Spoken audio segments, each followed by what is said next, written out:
Sir, you're on mute. You're not audible. Yes, now audible, sir? Yes, sir.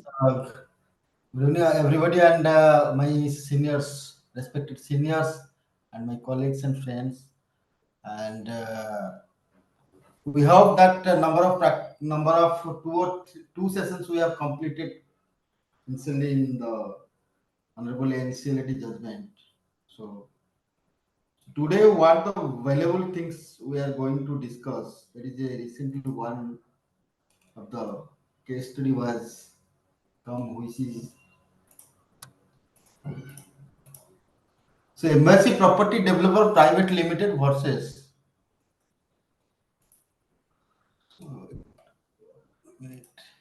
yes. So this case study is that says two question of law. Well, we have to understand because we are practicing with the Honorable NCLT and NCLAT. I'm audible. I think I'm audible. Yes, you are audible. Thank you, sir. Thank you, sir. So thing is that sometimes number of RP, IRP, and liquidator are facing such a one circumstances where order has been challenged with Honorable High Court. Sir, we have already know that this is a special statute, special court, provision specially, and everything is special, and that is the thing. And it is also already in the mention in our code that there is no civil jurisdiction with civil courts cannot interfere with this code. So thing is that for this reason, IBBI also sending some mails to IRP and RP liquidator that how many cases are pending with Honorable High Court or Supreme Court, which case and which cases. I hope my friends and my seniors are such type of information with them. But thing is that in this case, there is two question of law has arisen. One question of law is that this is a honorable Supreme Court, and the question of law is, I think this is my screen has been set. 1 minute.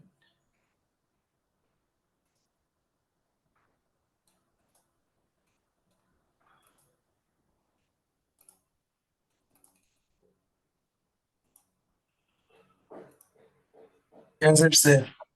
Yes, sir. So now I'm just going to discuss this a very interesting thing, sir, which will help us to earn our day-to-day practice life. That is, the question of law is that two seminal question of the importance, name is the whether the High Court ought to interfere under Article 226, 227 of the Constitution with an order passed by the Honorable National Company Law NCLT and NCLAT. This is a question, the vital question. So, to understand these things, first of all, we have to understand what is the jurisdiction of High Court, what is 226 and 227. Most of the practitioners all are available with us, and we know on the respected seniors, and also everybody is aware regarding the 226. This is the read jurisdiction, as well as the 227 is the superintendent or supervising jurisdiction of the Honorable High Court. So in this affairs, that the question number one was briefly discussed and briefly elaborated by Honorable Supreme Court in this order, where it is mentioned that NCLT also a special statute and it is a complete code, and there is no jurisdiction of the civil courts to interfere the cases. The thing is, I am expressing the cases what my learned friends and my seniors and my IRP, RP, and liquidated friends are facing day to day life. Many times in the ground, many grounds, in the High Court, with Honorable High Court, the petitioner, whatever any applicant or anybody, they are challenging the order of Honorable NCLT. The challenge of Honorable NCLT order in a different ground, different way.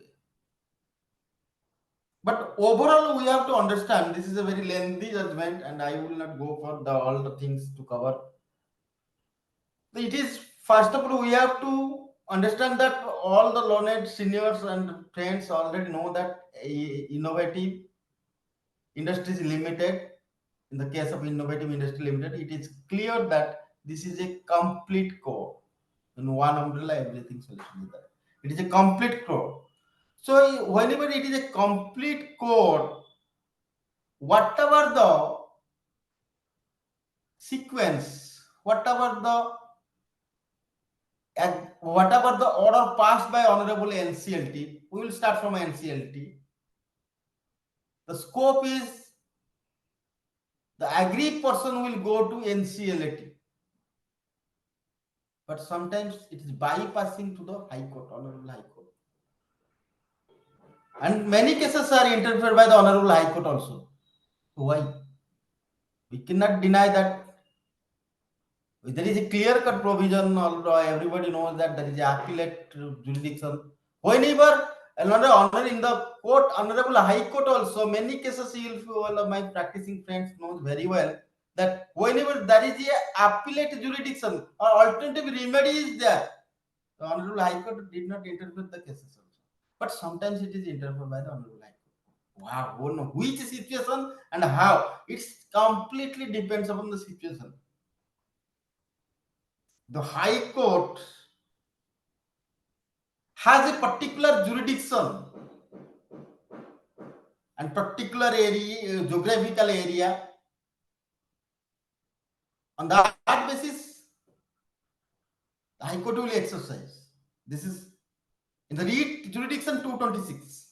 In 227, jurisdiction is supervisory, superintendent. Whom the High Court will supervise or superintend?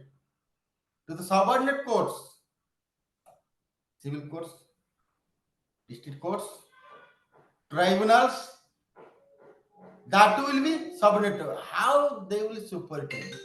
The superintendent will be done by sometimes some order, verifying the orders, whatever the and function of the courts. That is the jurisdiction of 227. So it's important. We cannot say that High Court could not interfere the case. If the gravity of the case attracts and falls under the 226 and 227 circumstances, then Honorable High Court must interfere the case. So this is in this case, what happens? Already this case is, I am going to just explain this case, then we will come to the judgment part. This is the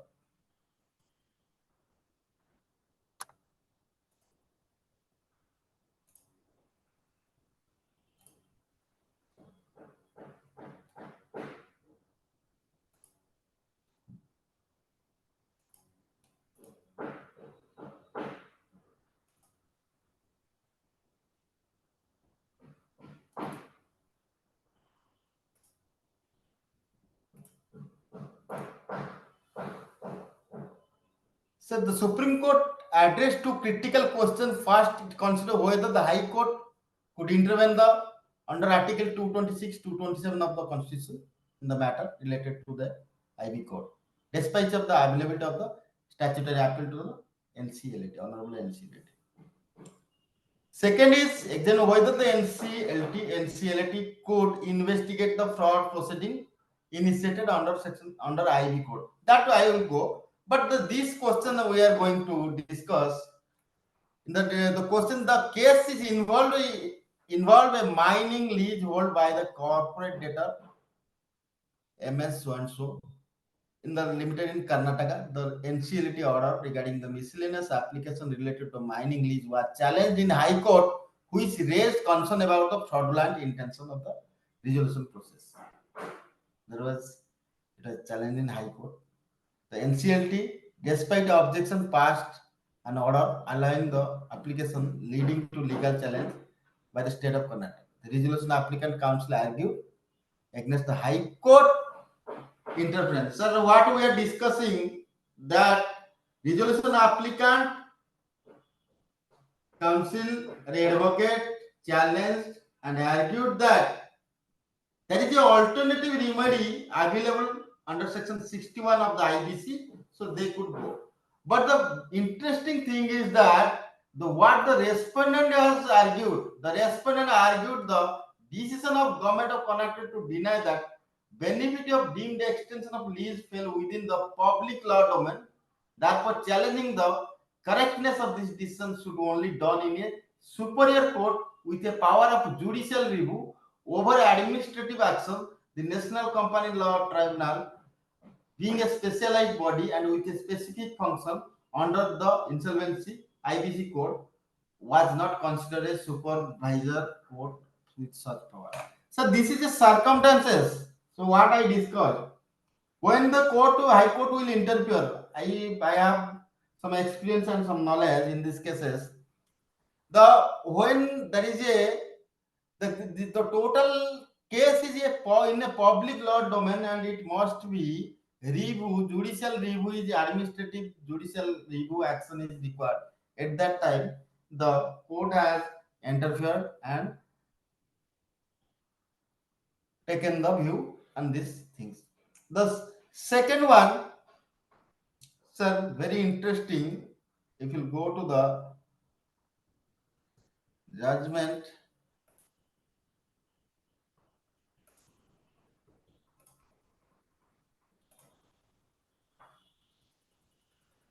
that we have to understand the jurisdiction and the powers of High Court under Article 226. Sir, jurisdiction, and it's a very important that what is recognized. Article 226(1) is the power every High Court to issue direction, orders, writs. They can be issued to any person or authority, including government as well as public also, private parties also. This is the jurisdiction of the 226(1) of the Article Constitution of India. Traditionally, next point is that this is a very important thing. Traditionally, the jurisdiction Article 226 was considered as a limited to the ensuring that the judicial of the quasi-judicial tribunals or administrative bodies do not have exercise their power in excess of their statutory unit. So main thing is that NCLT is not a civil court; it is a quasi-judicial form, sir, and it has no power to review or recall his order also. It has limited power. The power is only consist in the IBC matters only and companies matters only, not to interfere with the other matters.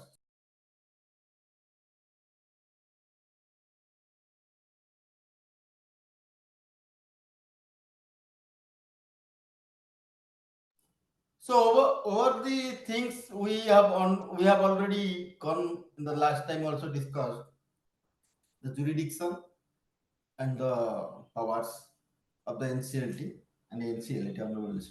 These people have no power to recall and review order. Many times, many friends are also facing there is some error. So there is a recall. That is if the order has apparently some clerical mistake or anything, that could be review and recall. But whatever the judgment they have given, they cannot go for the adverse or any other way. They could not go. That could not be.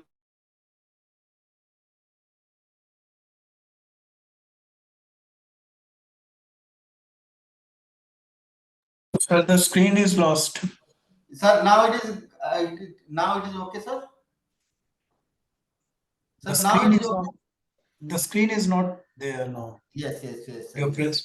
yes, sir. Yes, sir. Yes. Okay, sir. Now screen is done. Yes, sir. Yes, yes. Some. Okay. So this is the REIT jurisdiction, and this is a vast area of 226 and 227. My learned friends and some senior practitioners is there. They are regarding the very well. But as a RP or IRP liquidator or whatever the things, we have to understand the jurisdiction of the Honorable High Court. Honorable High Court has a very great jurisdiction, and they can exercise in any way, because there are the two types of things there. One is the REIT jurisdiction, another one is the supervisory jurisdiction. So supervisory jurisdiction is that jurisdiction will be give any direction to any tribunal or any court of law. So we cannot deny that the case cannot be entered by the Honorable High Court. But Honorable High Court also many times deny the cases. So why should I listen to your case, sir? It's you have an alternative remedy. Go there and you check with that forum. Forum is there. Why I will busy with your case? But one thing, sir, one experience. Suppose one case under DRT, but DRAT, Appellate Tribunal, Debt Recovery Appellate Tribunal, suppose, has absence of member, is not functioning, or any due to any reason. So any order from the DRT, the person, aggrieved person, could approach to Honorable High Court. Another example, all my learned friends and practitioners, CA, chartered accountant, all the people are facing one problem, like the GST. GST, in the GST, what happens? Appellate also not function, has not been completely in a proper way. Appellate forum has not been constituted. Now, the second appeal, tribunal forum. It is not formed. I hope the government has given the notification in the month of January. There is some new tribunals is forming in the different states to hear the matters regarding GST. And there is some major notifications happen. Almost all, many of the IP and my learned friends are well known. So in this scenario, whatever the appellate will pass the order, there is a timeline. You will go to the tribunal, 90 days or 30 days or 60 days. But tribunal is not there. So where should I go? To whom I will approach? So supervisory is there, na? Supervisory is there, na? Honorable High Court is there. You may go there. You may go there to approach. There is no formation of the tribunal. We need the help. The Honorable High Court may interfere. This is the jurisdiction. So many situations, circumstances surrounding according on the case law, like this case is a public domain case, like a public interest related, not interest, sorry, public domain case, where administrative and supervisory and review required. Otherwise, there will be end of justice. So, Honorable High Court has interfered in this matter clearly. That is the thing. And to understand better, sir, what we have to understand, we are practicing with NCLT and NCLAT. So there is a rule, NCLT rule, NCLAT rule, both, sorry, NCLT rule and Honorable NCLAT rule, NCLAT and NCLT. Both rules, almost all people are well aware regarding that rule. The common rule is Rule 11, inherent power. Every application, whatever application we are drafting, at the time of drafting, we are adding one surely that application on so and so section with read with rule so and so read with the rule of NCLT rule 11 2016. Sir, the thing is that NCLT formation, before formation, all the practitioners are known very well. When it is formed, all IBC code comes. So in the IBC code, there is the executive A authority. So authority is NCLT jurisdiction and power of the NCLT. NCLT and NCLT are constituted not under the IBC. Sir, it is very important. Sir. NCLT and NCLT are constituted not under the IBC, but under section 408 and 4010 of Companies Act. Without specifically defining the power and functions of NCLT, section 408, NCLT 410. Simply state that central government shall constitute a national company law to exercise the discharge such powers. This is the as per the central government notification.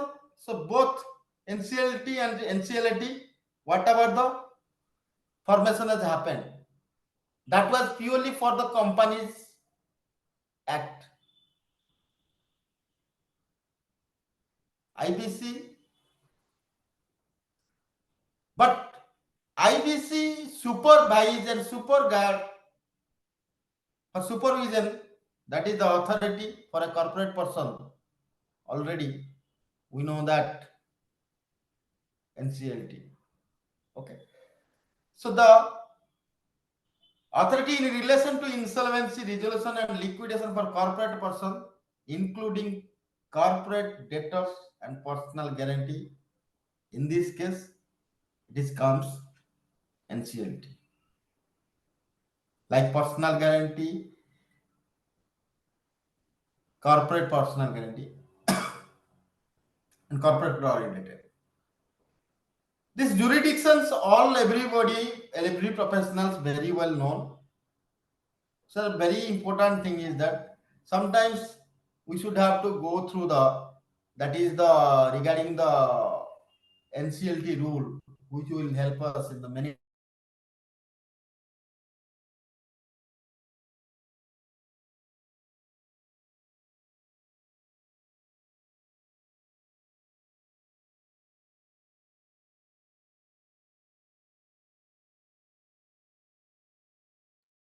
You're not audible now.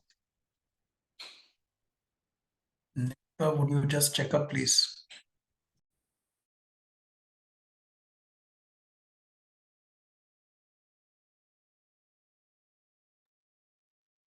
Sir,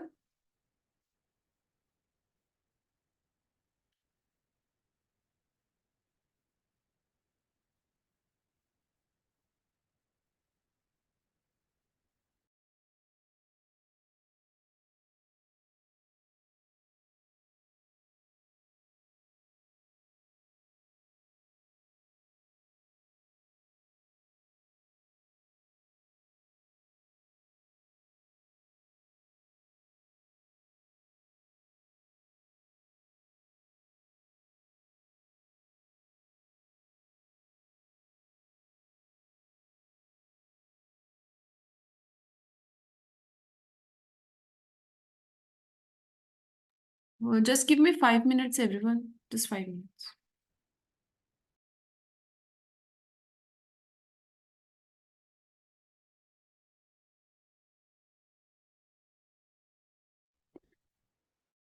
Network issue. He's rejoining again in 2 minutes.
Actually, the faculty is facing some network issues, so kindly bear with us for another 5-10 minutes. He's joining. Sorry for the inconvenience.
Meanwhile, the participants can discuss among themselves their issues with respect to their specific assignments. So you can discuss any issues you want to discuss with your co-IPs.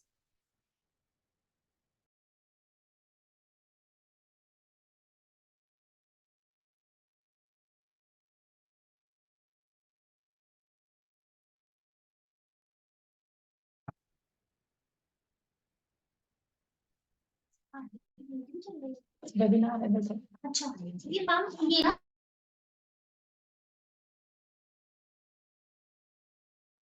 Ma'am, you're not audible.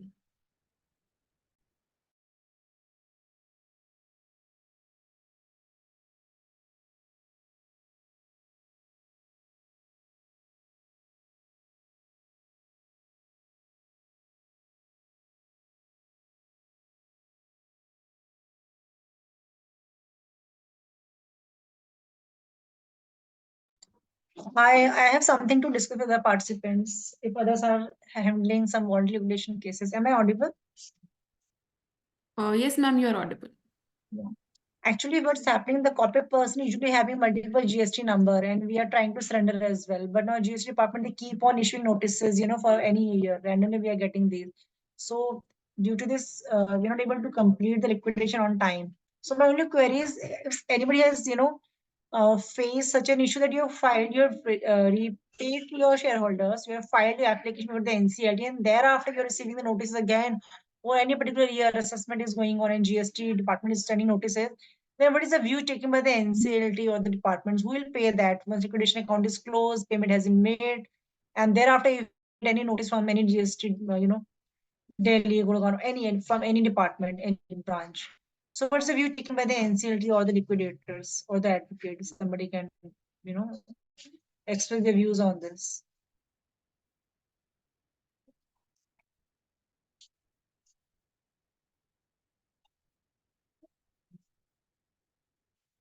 Is an indemnity bond required, some assurance required from shareholders or directors that in future after liquidation is over, if any demand comes thereafter from any GST department, is court asking for an indemnity bond or some, any other document, some corporate guarantee, something like that?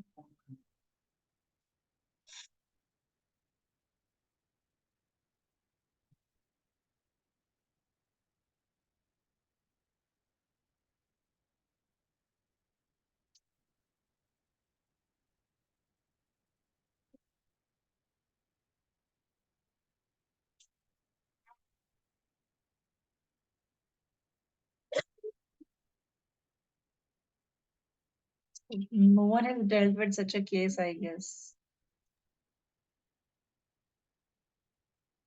Maybe, ma'am. If not practically, then at least views can be given by somebody that what should be the, how this need to be handled in case this happens in any company, that after liquidation, any demand coming up from any department. Ma'am, generally, like after you send the notices for the claims to all the departments, I think at that point of time they need to submit their claims or Understood, anything. but it's not happening in case of GST and VAT department. They are submitting their, they're sending, they're saying that They have their own process of doing assessment for any particular year. So what they're doing is right now they are saying 17, 18 का assessment चल रहे हैं. So next year they'll start for 18, 19, 20 or 2021. So they can anytime come up. It's been more than a year, and every month, after every 2 months, we get a notice for any particular year randomly. Sometime from Delhi GST. Although we have made a surrender application as well, but it's even if you surrender the GST, that doesn't mean you're not liable for any demand that comes in future. And there's a provision in GST Act as well. I think Section 89 is something where it is mentioned that director will be liable even if a demand is arisen after liquidation is over. But I want to know the view of the NCLT on this, or any advocate who has handled it, how to mention this in the petition to secure our corporate person that, once this is done, then the department's claims will be extinguished, will be deemed to be extinguished. Some judgment would be there, otherwise this will never end. It's possible never end this. And And don't you take NOC? I think in income tax, I think the general practice. for income tax, they have already issued, IBB has issued a, advisory that this is not required. But for GST, nothing has been issued so far. And with GST may problems, but there are multiple GST the company has. For every state they have separate GST. So there is no nodal officer for the GST department. So we are facing such issues in case of. I think the difficulty is here now. Yes, ma'am. Yes, Ma'am, yes, I'll yes, get back to sir. you after the Sorry, session. sorry. Actually, my total broadband connection due to some problem has disconnected now. Now I got with a mobile connection. I tried to mobile connection, sir. Sir, if it is possible also, I will take another case and just discussing. I'm very sorry that we have a proper arrangement, but unfortunately some after work was going on, so broadband immediately got disconnected. So now I am connected with the mobile. So I'm very sorry, sir. No worries, sir.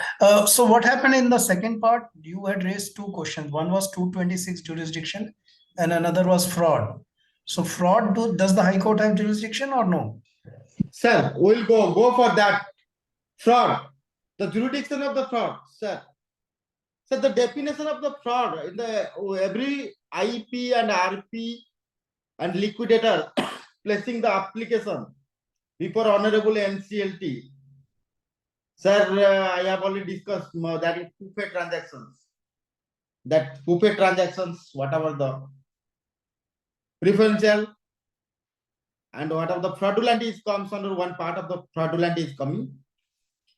So in that cases, what is the thing is going on? It is completely jurisdiction of the Honorable NCLT, sir. They have the power. Why not? Ample of power in the power. He can entertain, he can make it with the investigation. In the Companies Act as well as in the IBC. So in nutshell, what you're saying is 226 jurisdiction with High Court lies, but Yes, jurisdiction for fraud is restricted to the adjudicating authority. No, sir. Jurisdiction of the fraud also not restricted. That is the jurisdiction for the authority. If this is what I'm saying, file an sir. application, sir, you will file an application normally 66 fraudulent I said transaction. adjudicating authority, sir. I only said Yes. adjudicating. Yes.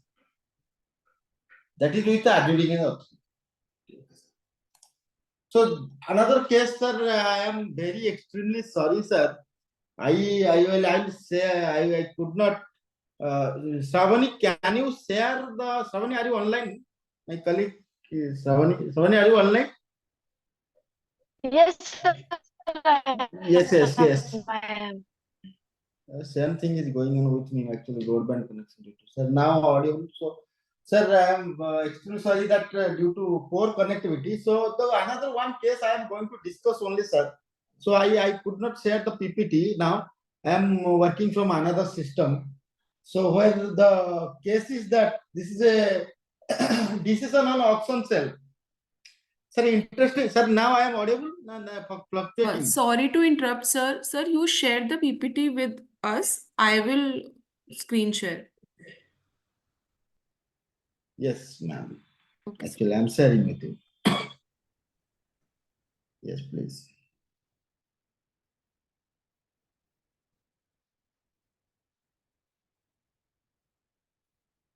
Shravani, can you share that one also? Yes, sir. Just give me 2 You minutes, share I'm the sharing. PPT case, no? Yes, sir. Yes. Yes, I am also sending madam also. I'm sending some updated. I'm very sorry, sir. Please excuse me everything. Normally, this should not happen. Actually, in the after someone is working, so my got connected, disconnected. Actually, No worries. This can happen with anyone. sir, actually, I have no idea. The today is work is going on, so I should arrange the other way. It's a very interesting. Okay. Actually, the problem is that some case studies what I have prepared, that is some link is there, so that is the difficult to open. So I think 7 it is open. So I'm going to start discuss. We will discuss things, and under sharing I will do it. So one case is that important decision on auction sale, related auction sales. Question of law I am going to discuss. One question is whether the auction held by the liquidator without proper notice to shareholders, stakeholders, the company is valid in according with the IBBA rule regulation 2016. Sir ये case का situation क्या है कि stake holder बोल रहा है stakeholder and shareholder they are acting, so you should have to give a notice before whether the auction held by the liquidator without proper notice to the shareholder and stakeholder. Sir, what is a proper notice in liquidation? That is important. What is a proper notice? Sir, notice liquidation application file करने से पहले हमको कहीं जगह notice देना पड़ता है क्या? We should not give the notice to anyone, ना?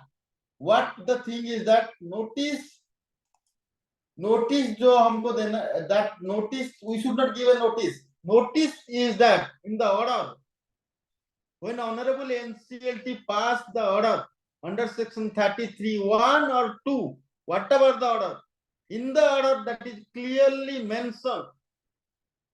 Sir, if we have experience, we know very well, 33 liquidation order, read your any liquidation order, you will find not suspended, discharged from the duty. That is a point you must have to say. There is a discharge from the duty, directors, employees, whatever, discharge from the duty. From that day, the liquidator is a part of quasi-judicial administrator. So liquidator, sir, liquidator is not only court officer. You can say that court officer or whatever. Also part of quasi-judicial, because the powers come from there. You see, in the IRP and RP cases, whether an IRP or RP can reject a claim.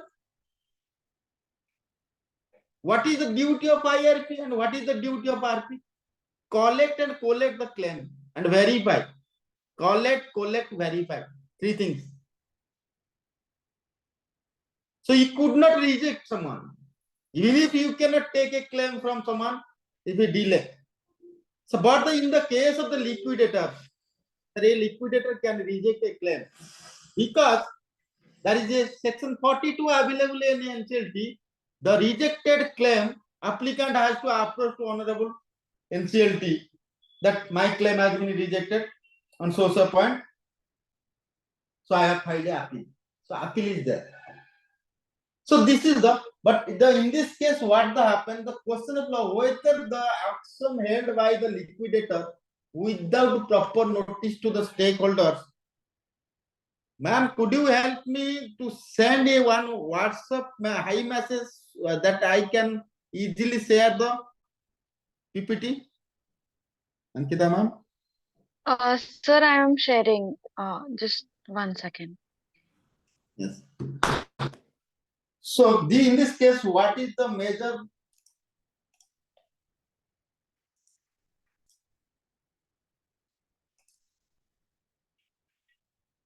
So the first thing, the question of law is very important.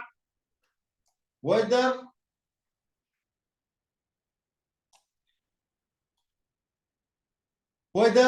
the auction held by the liquidator without proper notice to the shareholder and stakeholder of company is valid in accordance with the rule.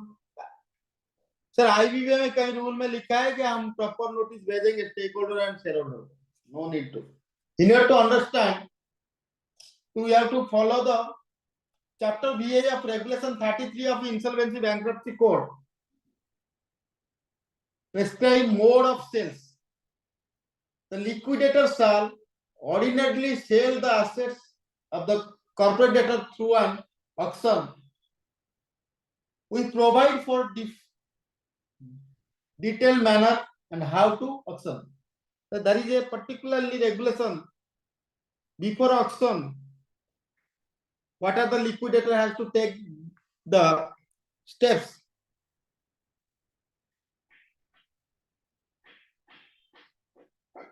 What are the liquidator has to take the step? First is the liquidator shall prepare a marketing strategy, releasing advertisement, preparing information sheet, preparing notice of sale, and liaising with agent. The liquidator shall issue a public notice of an auction in manner specified 12(3). Sir, it is a very interesting, important that liquidator need not to make a special notice to the stakeholders or anyone, because already there is a public notice has been published.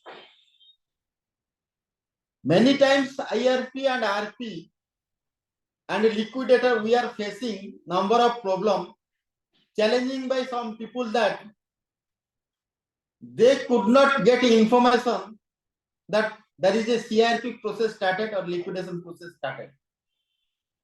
As per the regulation, as per the rule, so what the duty actually IRP and RP do, basically, whenever the CRP started as per the timeline, whatever the 3 days, or in case of liquidation, whatever the 5 days or 3 days, whatever the days, according to the IUA guidelines, and he is publishing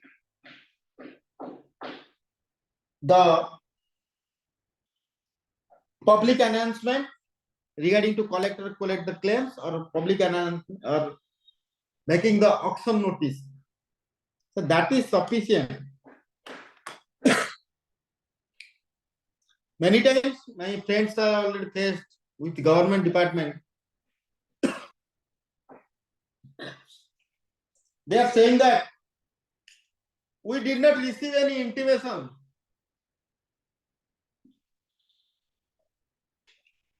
But my learned friend RP or IRP sometimes sent to the mail, through mail, or by some are following by sending the through post.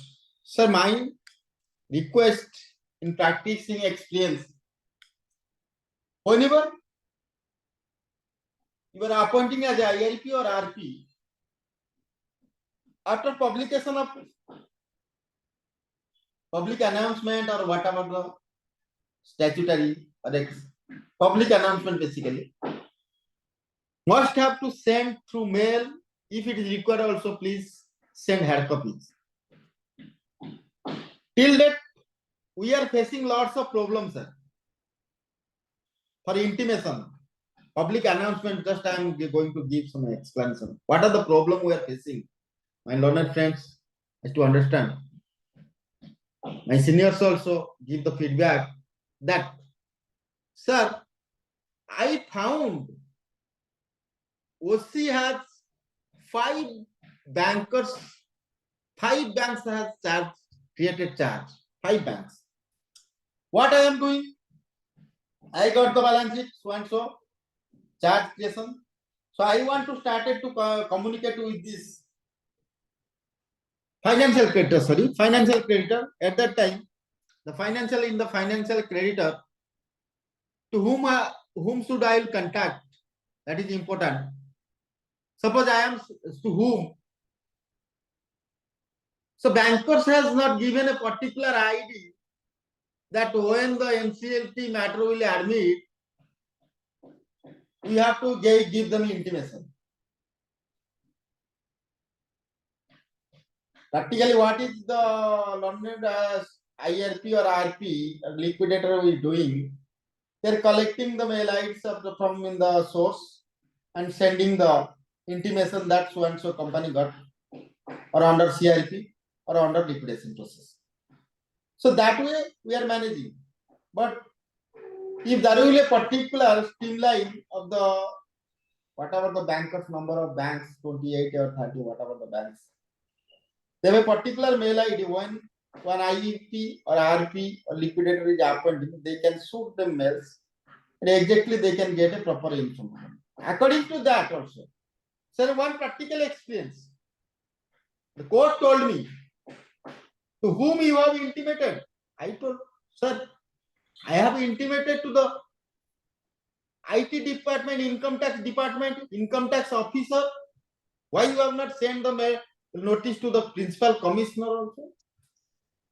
Or commissioner also? So that time many things will come.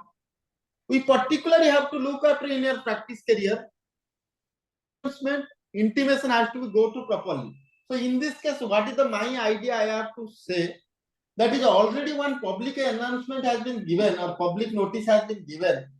If what is the duty? Yes, sir. Any distance audio, sir? Hello.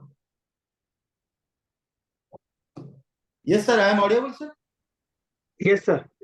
Yes, sir, you're audible. Audible, Yes. yeah. Yes.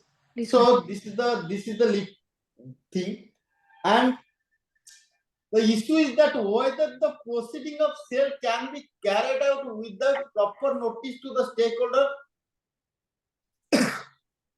That was the issue. But stands unmaintainable as public notice was released through newspaper. So it is not maintainable, sir, because already one public notice has been issued through newspaper. So there is no need to give any notice to the Mukesh. stakeholder or shareholders.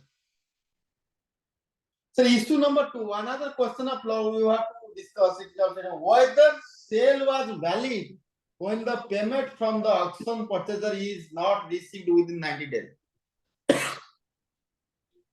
Sir, public notice liquidator has published. Sir, may I submit, sir? Yes, sir. Sir, for effective CIR process, if I have understood the issue what is being discussed, for effective CIR process, and the case is what I have understood that there are charges of with the 10, 12, 15 banks. Yes. So my experience is, if you know that, because the RP has to conduct the RP has to, you see, check the master data, wherein the register of charges is there in public domain. So RP has got to know that so and so banks are having the charge.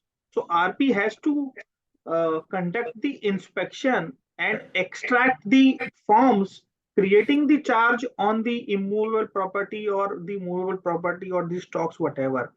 In that particular form, the email IDs, PAN number, and all of the charge holder, the banks, they are mentioned. So on that, on those email IDs, the RP may serve, though the public notice is sufficient. But since this is new requirement that the RP has to send the communication to all the creditors requesting or advising them to file the claim. So in the interest of effective CIR process, this may also be considered. What is your view, sir? Sir, it is very good learning we got. Hmm. We got that is you have very good clarified that we have to download the charge creation documents. We'll find the mail ID of the bankers as well as that is the thing, sir. So your point is very correct, and it is also very appreciate that you have given a good technique instead of going here and there, asking to the bankers, sir, give your mail ID, sir, do this, that. You send this is also very secure for the IRP or RP. Yes. It's a good idea, sir. I have already done this, sir. What the fee? And this is the most authentic way, sir, because Yes. I give you one more reason for doing Yes. this. Yes. See, whenever the charge is created on the immovable or movable property, Yes. or mortgage, whatever, whichever is the case may be, wherever the charge is created and registered with the ROC, on that form creating the charge, the banker's authorized signatories, digital signatures are also affixed. Yes, sir. And bank confirms that this is my email ID. Yes, sir.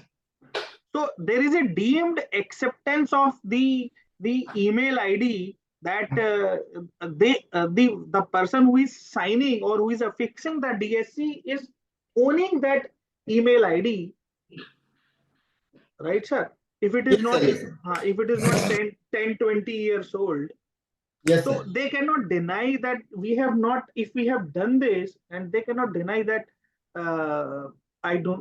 we have not received the communication from the RP. No, your point is correct, sir. It is in court of law, it is acceptable. Why not? Whenever the charge is registered and email ID is not from any Gmail or Yahoo, it is from your own portal. So that is correct, sir. So what happens further, sir? I am giving one example. Yes, sir.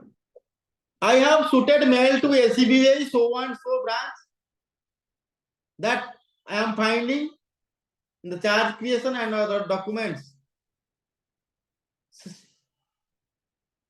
Please give me your form C or whatever the claims available with you.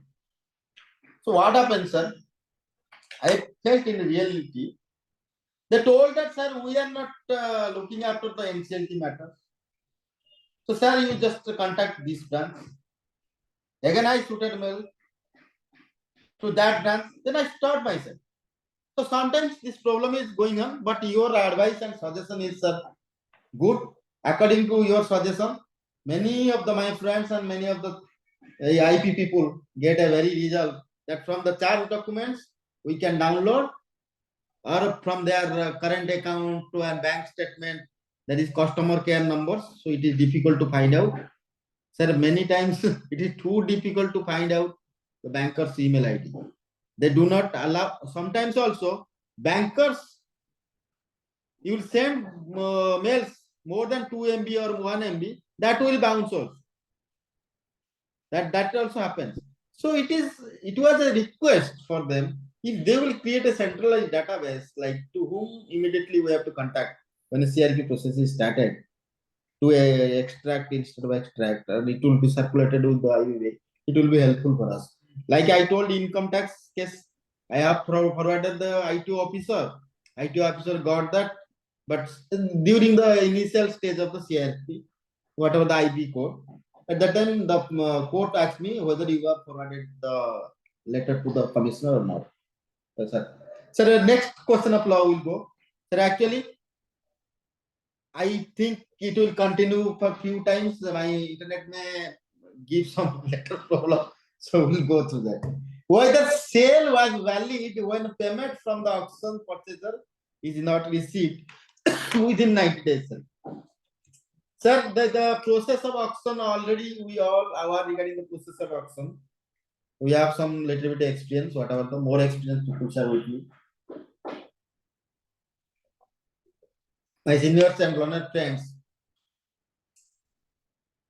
the process is that you are getting EMD whatever the in the form of 10%. Remaining amount will be give within 90 days. This is standard regulation and rule followed by the IBB. So clearly the regulation says that on the close of the auction, the highest bidder shall be invited to provide balance sale consideration within 90 days, which due to the demand. Provided that payment made after 30 days shall attract interest at the rate of 12%. Provided further, the sale shall be cancelled if the payment is not received within 90 days. So here we have to understand 90 days is a mandatory or direct. That is important. We have to understand. Situation scenario sometimes whether the authority has the liquidator has the power to extend that 90 days or not. Sir, it is a very many times I have seen in court what my experience. Court gives some opportunity, sir. And the auction purchasers also very tricky. Sometimes they within 90 days they are not going to pay. After that, what will happen? They will move to the court and say that this issue has happened. So there is a payment delay. So Lordship allow us for 30 days or 40 days or 50 days. This is the situation. At that time, sir, in case of your capacity of liquidator, very important. Write down the mail directly. This is the contravention of the provision 74 के हिसाब से जो भी contravention कर रहा है तो agreement का हिसाब से so sale will be cancelled further and your whatever the EMD you are given that will be forfeited. If you will be agreed, you will approach to the court, take some time to get the things done. But here, as entire judgment we have, we will read and see, find out in the many cases. So there is some opportunity has given. So it is not a mandatory, it is a direct research. So for the delay of in payment if reasonable, authority by exercising his inherent power 11 of 11 of IB code can grant extension payment successfully done. Sir,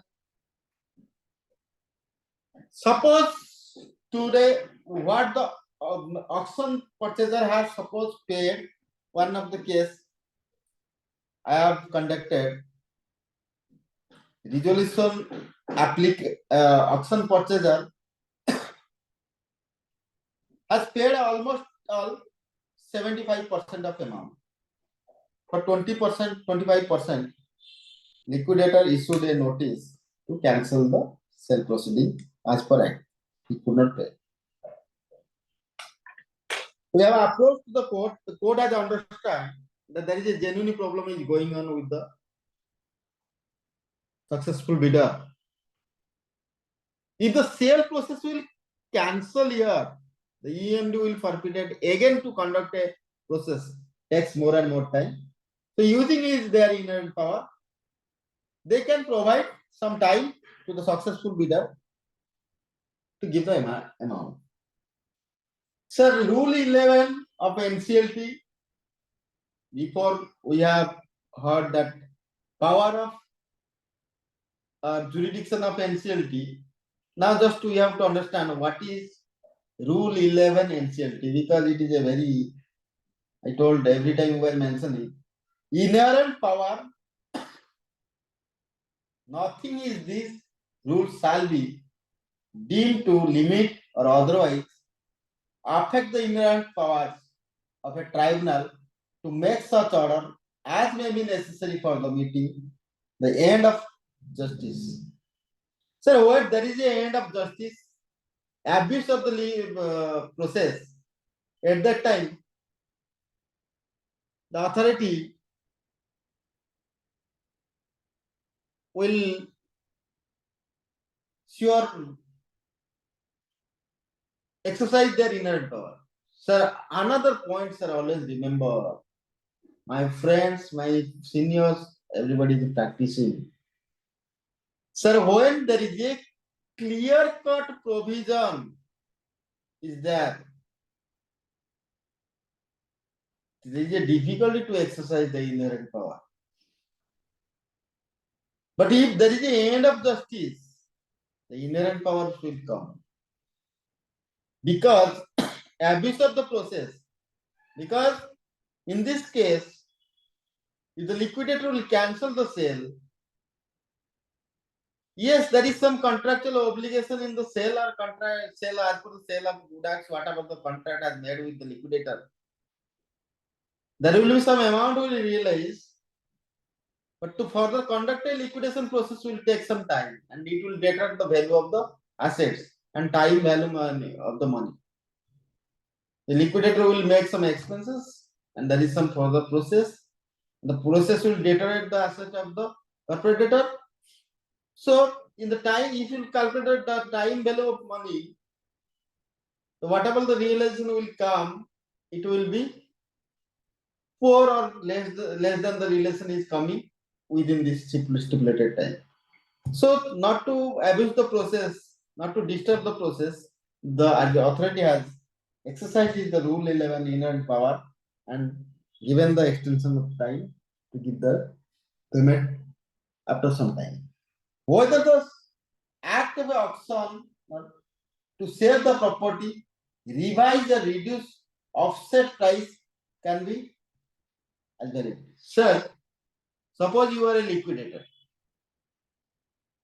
Liquidator, when issuing the sale notice or auction notice, at that time, you read all the documents what you are preparing. Basically, it's normally for the auction sale notice. It must contain that liquidator has the enough power to cancel the bid or cancel the anything or discontinue also or can modify or amend anything. But here, whether the act of act of the auctioneer to save the property of property at revive and reduced offset price can be treated as value. There are two cases here. Suppose liquidator IRP RP liquidator motto is maximization of the asset. How could maximize? Maximization can happen in a stipulated or span of time. Suppose one plant and machinery with a liquidator, if he could sell it within 6 months, then there will be the machinery part will be in a good condition and it could sell for a good value. Suppose it will, if there will be delay in 12 months, some machinery may be destroyed. It will not sell in the same price. It will be treated as scrap. And sometimes if it is more than also, that will be treated as the price will be less. What happens here? Suppose in a case, liquidator has option. Whether he can increase, yes, if it will increase, it is good. Maximization. Whether he will decrease बोलने से liquidator बोलते how could I decrease? Who will give me a permission? And why should we will decrease? There is a regulation. According to regulation, I will decrease. If it will be sale or not. Sir, one thing, remember, your productivity is on the basis of time, value, money. Suppose today, if the asset will sell, example I am giving, sir, one example. Paper industry or chemical industry. If the machinery suppose the going concern or a running paper manufacturing plant suddenly stop. What will happen? Whatever the liquid as well as water or moisture that will be in some part of the machinery. Suppose today, if in 6 months or 8 months or 1 year, if you will not drain, or 1 month, whatever the technical term, I don't know. If you will not drain or we cannot dry them, the entire parts of that plant will be destroyed. Suppose one of the liquidator finds that he has made 2, 3 auctions or 4 auctions,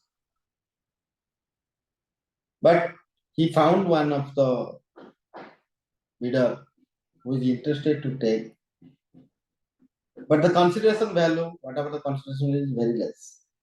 At that time, when he could sell or not, that is important. Offer value is no important. You will be good. Nobody will ask you. Sir, valuation was, liquidation value was suppose 2 crores. You sold it for 3 crores. Nobody will ask. No, it is good. You will also get. But suppose as per the auction price set. So whatever the price, like liquidation value, you are deducting first auction. If failure second auction, we are deducting some portion. Third auction, we are deducting some portion, 10% or 25%, whatever the slab. My question is that suppose I am getting a good opportunity, you will not sell this plant and machinery this time.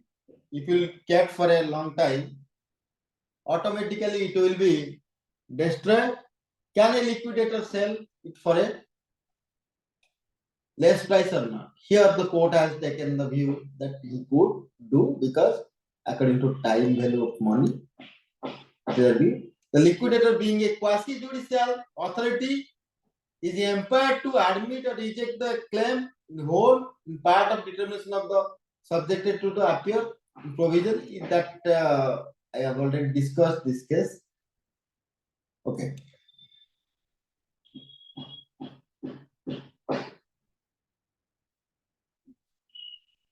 One minute. Yes, sir. What I have to discuss whether the time value in a commercial transaction is the paramount importance. It is the onerous responsibility of the liquidator to ensure maximization realization. Sir, in the liquidation process, that is stakeholder committee, consolation committee also, not stakeholder committee, stakeholder consolation committee. But in CIRP, there was committee of creditor. So there is some differences there. So committee of creditor has the commercial wisdom, but in the liquidation, the commercial transaction paramount important. It is onerous responsibility of the liquidator is to ensure maximum or maximization asset.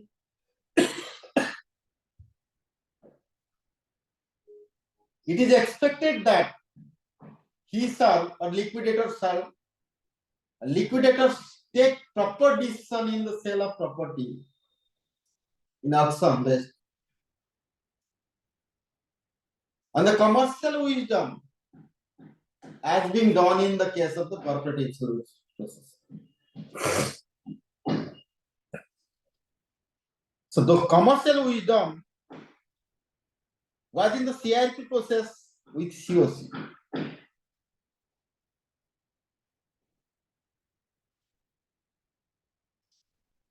But here, based on the commercial wisdom as being done in the case of the corporate insurance process by the committee of creditor, the judgment of Honorable Supreme Court of India has been clearly held that the authority of appellate authority need not to dwelled upon the commercial wisdom of the committee of creditor, although together. There is no scope for the liquidator to be treated as a part of committee of creditor. However, we need to recognize commercial wisdom of liquidator in a conduct of auction to realize maximum. Sir, completely we have to understand the commercial wisdom to maximize of the liquidation value is with liquidator in case of the liquidation. Sir, not my wording is that commercial wisdom to maximize the value is with liquidator.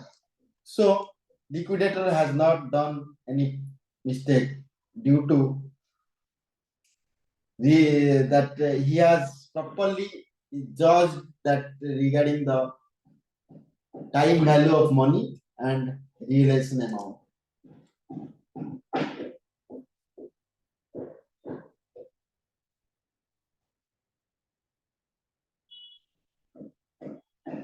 Sir, many of my friends and seniors and IP and RP practitioners also facing sometimes problem.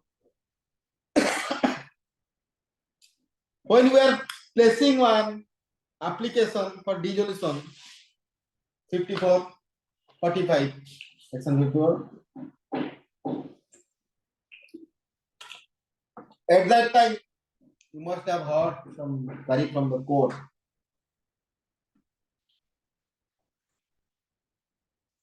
Whether the liquidator was justified in conducting the auction proceeding without forming the committee of stakeholder. Sir, in the before, I hope that is the 2000 before, that is 2019 onwards, there was no such type of notification to constitute a committee of stakeholder consultation committee. But IBBA has given amendment 31A by notification so and so 25th July 2019, where the liquidator shall, mandatory constitute a consultation committee within 60 days from the liquidation of the commencement date, based on the list of stakeholder prepared under regulation 31 of the to advise him to the matters relating to sale of the regulation. Sir, whenever some of my friends, whatever who is getting any assignment, immediately check with the Astral RP. You will find number of claims, number of list of the claims like secret and all the things, and collect that, and keep and make exercise and intimate them and start to exercise to make them part of a stakeholder consultation committee. And it is not important whatever the consultation committee will be giving decision that liquidator will admit. Liquidator may admit, may not admit. If no may not admit, he has to give the reason why he is not admitting this, or why he is not taking this, not favorable regarding this type of judgment. Sir, you did not address point number 4 of your query, whether the liquidator was justified in selling the entire assets of the company, when sale of the assets of the company would have been sufficient to discharge the liability. Sir, that is the thing is that question I have not discussed. So, 1 second, sir, 1 second. I'm going to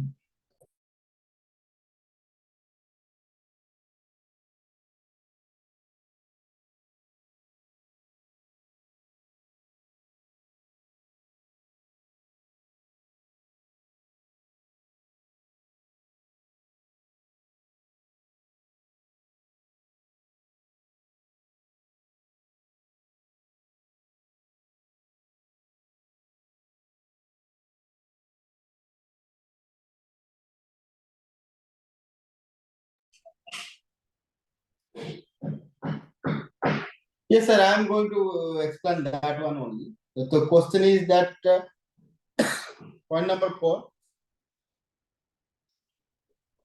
Yes, sir. Somebody, can you read the point number 4 question? Power is cut off. Whether the liquidator was justified in selling the entire assets of the company when sale of or part of the asset of the company would have been sufficient to discharge the liability of the corporator. Sorry, what is the thing? Sometimes you will face some cases where is the claim, whatever the claim was come to the liquidator, it may not require to sell all the assets of company. A part of assets of company could sell and the claim can be repaid. So question is there, sir. Sir, how a liquidator will make sell? That is important. So liquidator जब sell करता ना, at that time there is something. Whether liquidator already we all have the experience. First of all, within 90 days, the liquidator has to make an effort to sell the property as going concern. Sir, if someone agrees here, the context is that if part also sold, entire debt will be clear. But the question is there. My regulation says I have to sell within 90 days as going concern. Suppose I got as a liquidator, I got an offer to sell the entire property as going concern. So at that time I could not get the parcel. Second portion, if within 90 days it could not be sold, so what are the steps I have to take? I can sell part wise.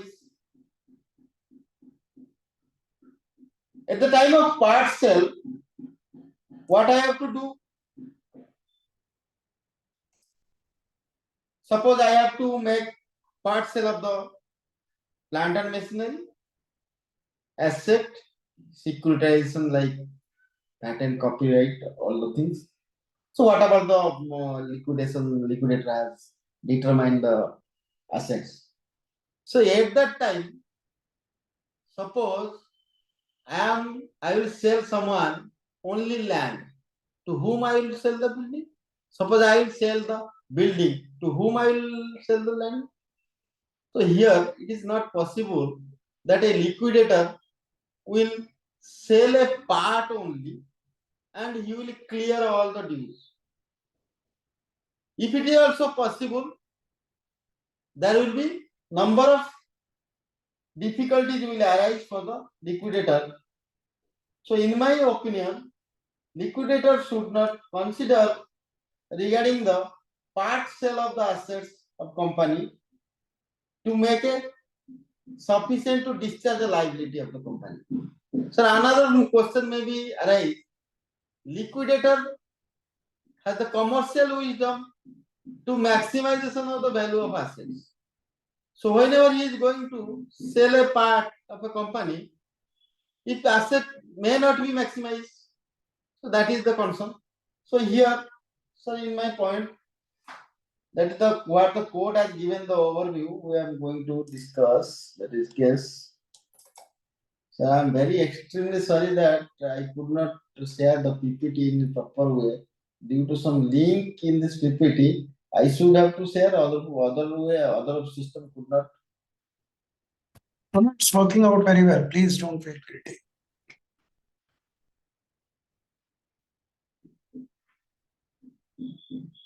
So is the PPT visible? PPT is visible, Yes, but yes, it is. Yes, it is.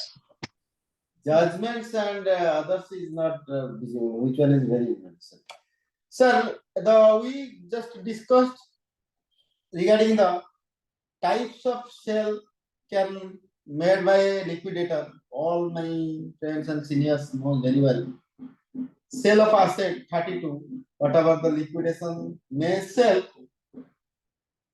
on asset on a standalone basis, the assets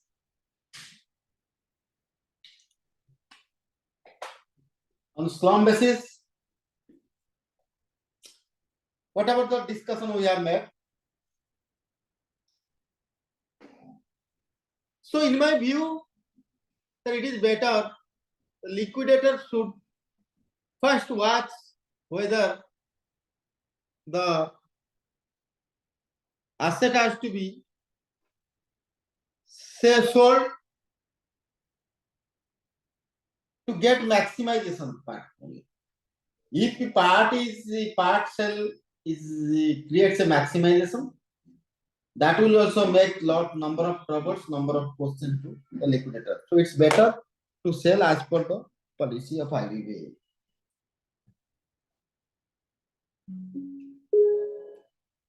Sir, anything for any questions, sir, in this matter, sir? One, you said whether the adjudicating authority can review its own order. Yes. So review and recall is not available with the Hon'ble NCLAT. Sir, I have already given number of judgments, number of judgments, and number of the judgments of Honorable Supreme Court has been given. It is clearly restricted. It is a quasi-judicial forum. It is restriction.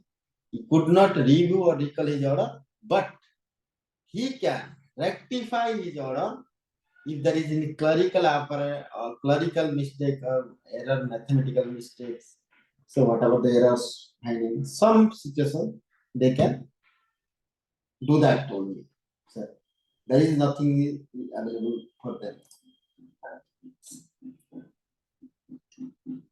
Case number 3. Savani, can you say case number 3? Whether the claim can be admitted by RP so moto irrespective of non-filing of claims. So it is very important. All RP and IRP know very well, sir. We could not.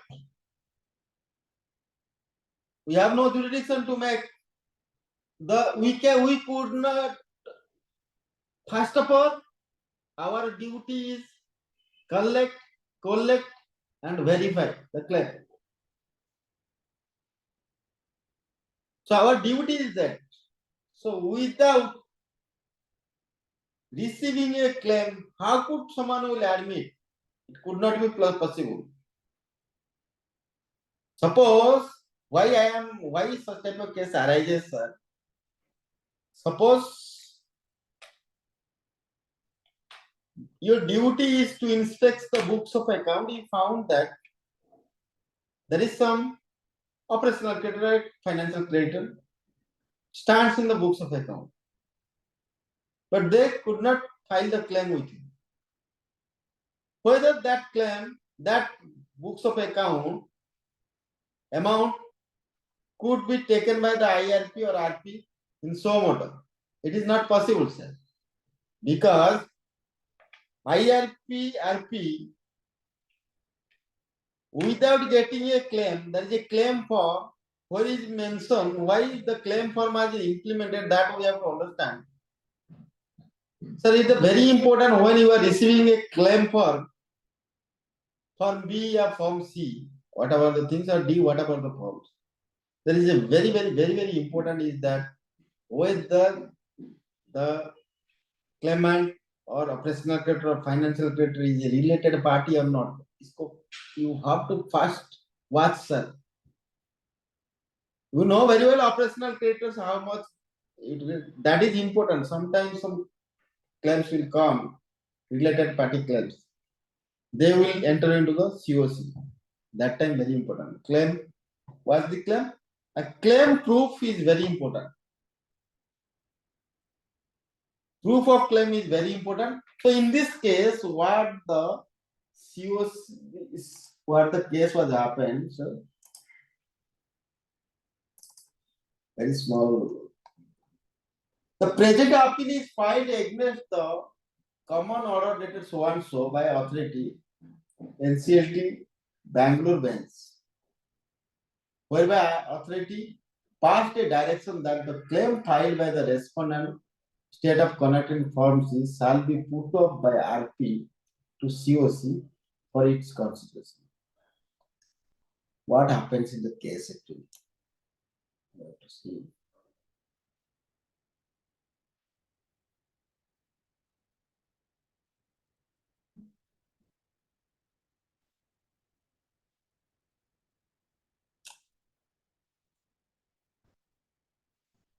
We all our regarding the code already provides our duty and performance of a IRP and RP.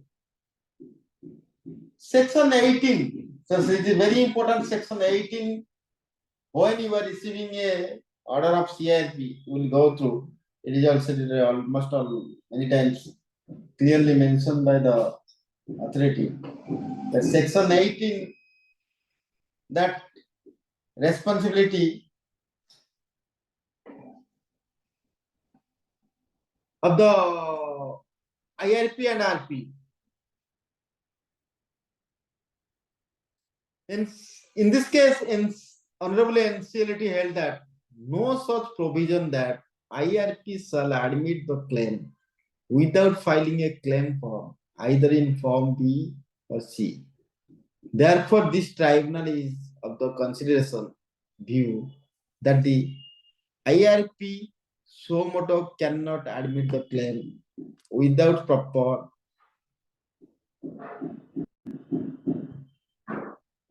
proof. Claim of the case. Every claim shall be submitted with a proof. NCLT also had that claim of the first respondent is belated and cannot be considered the finding of authority in directing the RP to place the claim in Form C before COC versus illegal and unsubstantiable. Accordingly, the point is answered against the first respondent. Sir, nobody will say that you or NCLT has no jurisdiction or no power to say that you receive this claim and place with COC. The claim should be filed with your IRP or RP with proper document and proofs. If IRP or RP finds that the claim is not in time, they will intimate to the applicant or claimant.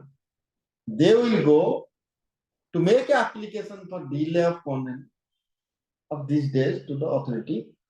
Then the authority direct to accept the claim, but only accepting the claim is not sufficient. At that time, the IRP or RP has no power to reject the claims. He can verify and he can intimate it. These are the insufficient. I am unable to take your claims. You have to comply with these things. So clearly, please, in your whatever the practicing we are practicing, please do not make any immediately any whatever the claims you are receiving directly that your claim has been rejected. It will be a bad impact on you because we are the resolution professionals. We have the ample of knowledge and we have a seat to resolve the issue.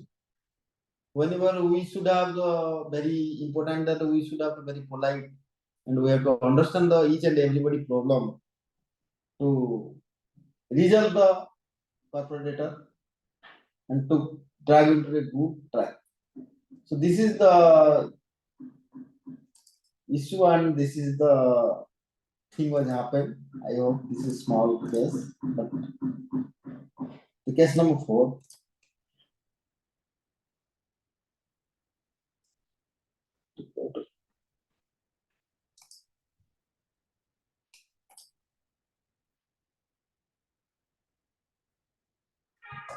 So going to the case number 5, sir.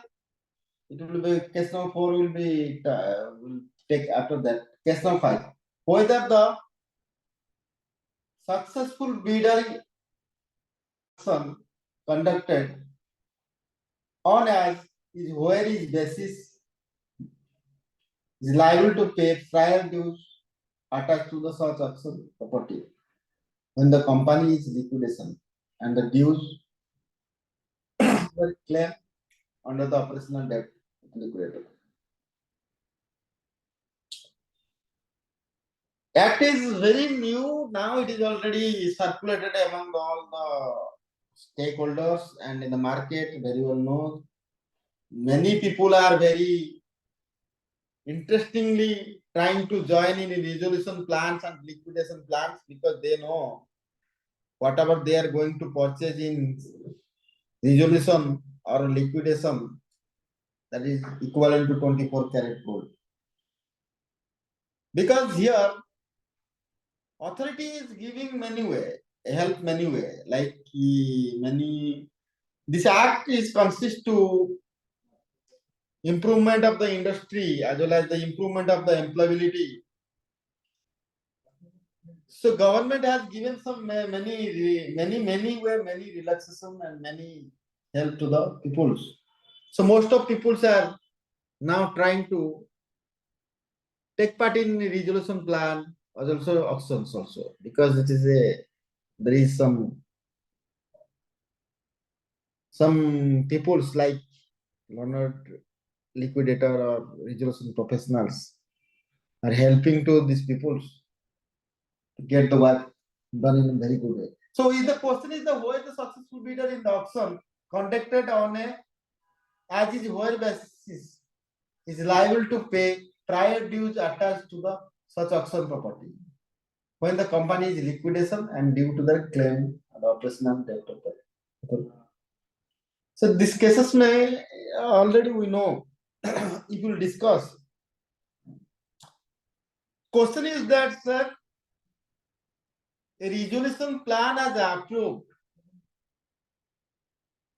Now some creditors is coming to the new management. Whether the claim will be, they can make any disturbance to the corporate debtor, they could not make. Last time, what is the Honorable Supreme Court has clearly given that after passing of a resolution plan,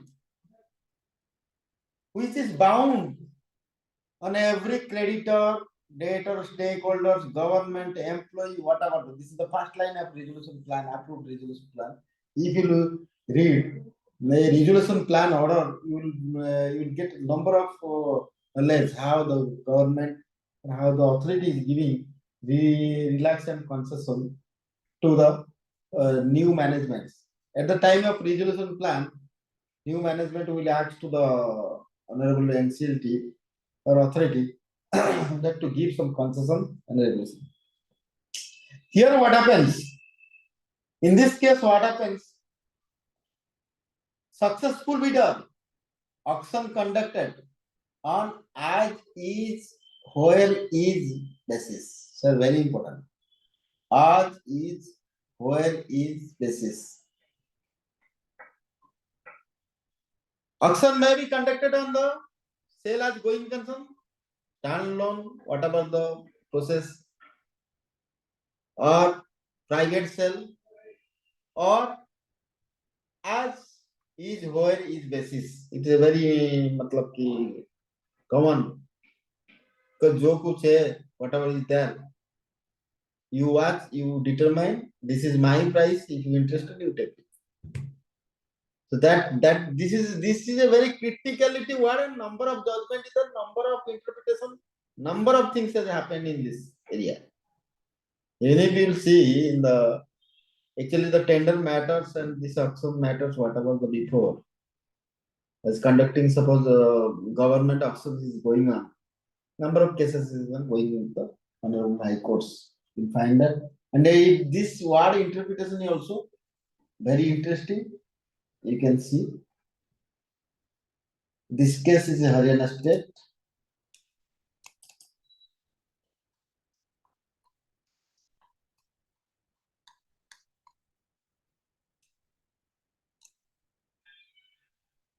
The main point which falls in consideration in this appeal is whether the successful bidder is an auction conducted as is where is basis is liable to pay prior dues attached to such auction proposal.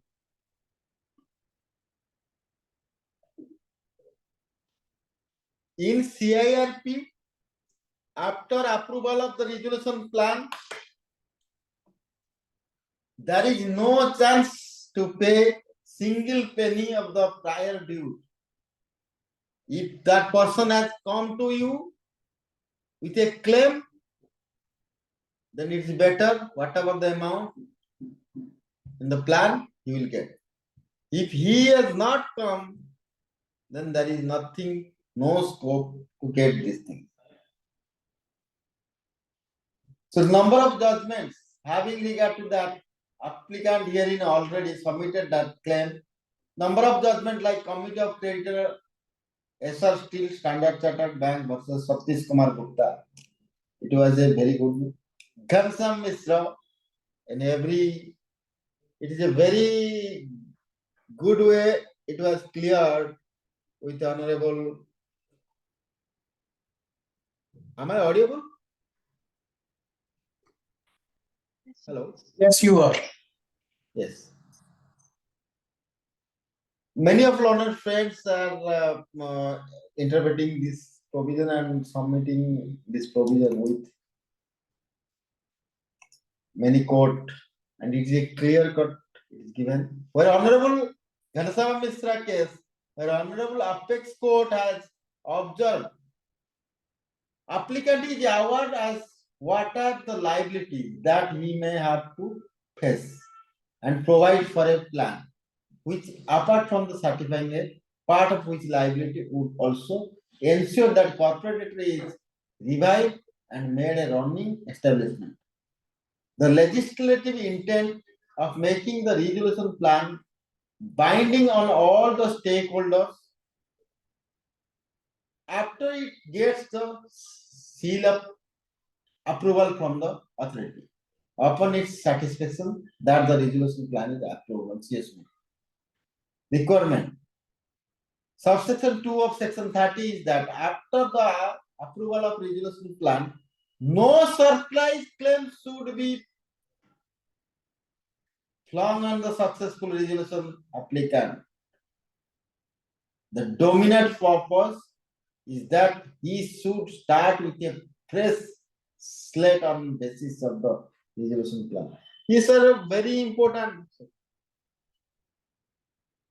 Sometimes many of my friends and seniors will get some leads to give the advice regarding the to take a client or to take a corporate data of your by your client in this resolution. Then they may first query will come into their mind whether they will liable to pay prior dues.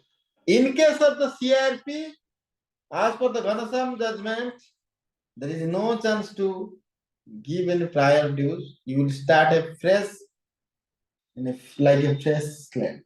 But in view of the one of the liquidation, sale has been completed and certificate has been executed by the handling over the possession, auction purchaser. Any claim, sir, here auction has completed, certificate has given, possession is given. After that, any claim relating to such property or dues prior to the auction cannot be raised against the auction purchaser specifically when the company is in liquidation and the dues were already claimed by the third party as operational creditor if any. So this is the thing. So like that, here also, if the auction purchaser is purchasing in the basis like as is where is basis, he is not cannot be made liable for any dues arising the property before the purchase of the said property in this case. So this is the case. So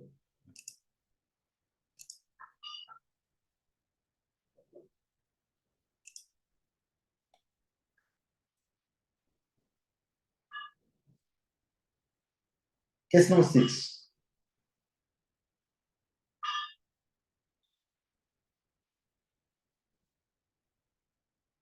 Once RPs compliance with a condition mentioned in the 33(2) of IBC with a prayer to liquidate the corporate debtor, the authority has no option but to pass an order for liquidation, and once liquidation proceeding is initiated under section 33(2) of IBC, officers, employees, and workmen corporate debtors shall be deemed to be discharged under notice. Sir, in your practice career, sir, you must have seen, sir. My long friend and all our seniors and my friends already. Whenever there is a liquidation order, it is in the order, it is a reason that under section 33(1), under section 33(2). 33(1) with the power of the authority, and 33(2) the COC has decided. When the COC has decided to liquidate, whether the authority can deny. Here, once RP in compliance with the conditions mentioned in section 33(2) of the IBC with a prayer to liquidate corporate debtor, authority has no option to pass an order of liquidation. So we'll see the case.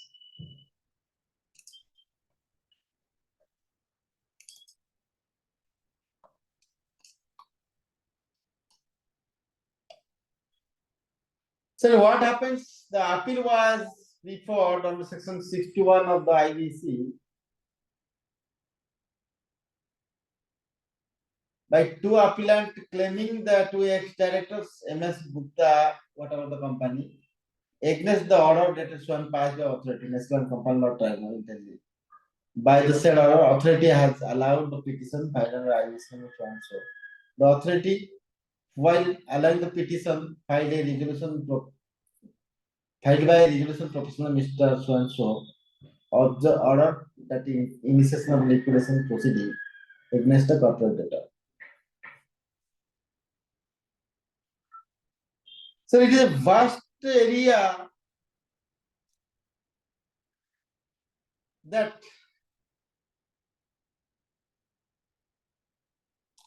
section 33(2)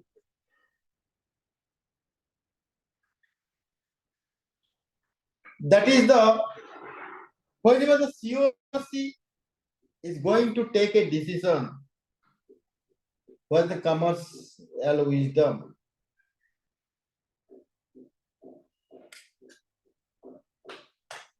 there is no chance to interfere by the authority. NCLT could not interpret these things because already the resolution has been passed by the authority, sorry, COC, to liquidate the concern. Because what happens?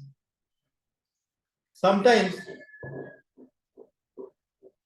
suppose there is a failure of to get the resolution plans. Sometimes